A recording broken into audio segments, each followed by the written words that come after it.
Welcome to Pilot 18. Today we will learn about CAT, which also stands for Clear Air Turbulence. Now, why it is called as clear air turbulences? Because it is experienced in either cloud-free region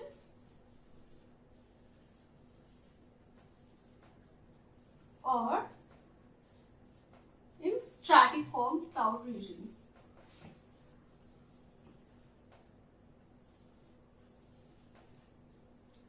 What is stratiform cloud? It is a cloud which is not developed vertically. It is developed horizontally and it can expand to few kilometers or many more kilometers.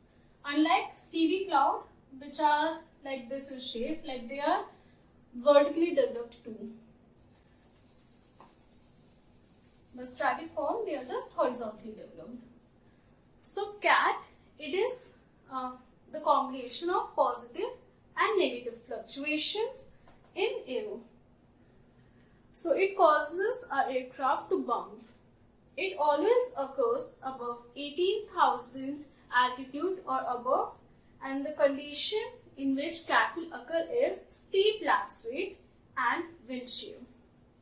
So what is steep lapse rate? As we go up in the altitude, as the altitude increases, the air, it will become cold. So that is what we call as steep lapse rate. So steep lapse rate means suddenly if the temperature starts getting decreased with respect to the altitude, that is steep lapse rate. Then we have wind shear. Wind shear is nothing but sudden change in direction and speed of wind. I will show you by the diagram.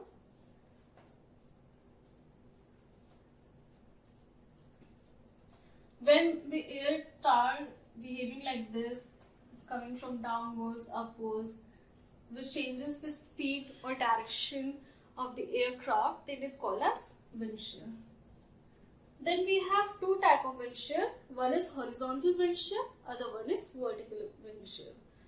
So when horizontal wind shear is that wind shear in which the change in direction and speed, it is with respect to the horizontal movement.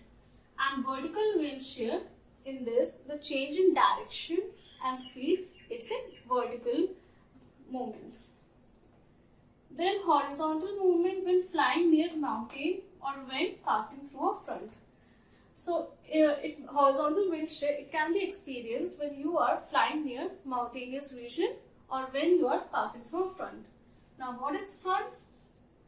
It is boundary between two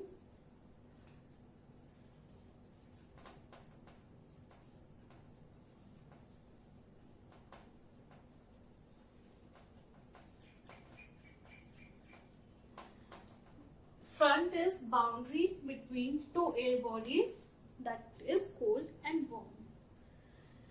And vertical wind shear will give you thunderstorms. When we have mountain waves and with that jet streams are also present, then we will have severe CAT. You know, you can check it on YouTube. Many videos of severe CATs are there, and it looks as if there is an earthquake inside an aeroplane. So now let us learn what is mountain waves and jet stream. So mountain waves, they are also called as lee waves. So lee waves, they are nothing but, this is a mountain, wind perpendicular to the ridge. Wind should be at least 30 degrees perpendicular to the ridge, and then the wind will flow like this and this. Now this is called as mountain wave or lee wave. So let us see what conditions are needed for lee waves to occur. So we need definite airflow across ridge, that is 30 degrees perpendicular to the ridge. Definite airflow, it should be steady. There should not be a lot of intervals between the flow of air. Then 7 meter per second wind speed for smaller mountains, and for larger we have 15 meter per second. Then deep steady directional flow strengthening with height. This air or wind, it should be steady and should be strengthening with height. Now stability. We need, there should be unstable atmosphere at low level here. Unstable atmosphere, it is needed. Then a stable layer slightly above crest. Now this is the crest, top of the mountain, it is called as crest. Above crest we have stable atmosphere, and again we have less stable or unstable atmosphere above this layer. We are talking about crest. Above crest we are again having unstable atmosphere. You see how stable atmosphere, it is sandwiched between unstable atmosphere, two unstable atmosphere. We have many hazards of mountain waves. Let's check them one by one. So strong up and down current. So current is nothing but concentration of wind. It occurs due to difference in pressure and temperature. Then we experience severe turbulence, that is because of positive and negative fluctuation of wind. Then unexpected wind of large magnitude. All of a sudden we can get high magnitude wind or positive fluctuation. Then increase in intensity or frequency of icing. Then we may also experience error in altimeter.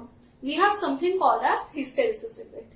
When aneroid capsules, they are unable to respond to these sudden fluctuation, then the altimeter reading, they are erroneous, and it is called as hysteresis effect.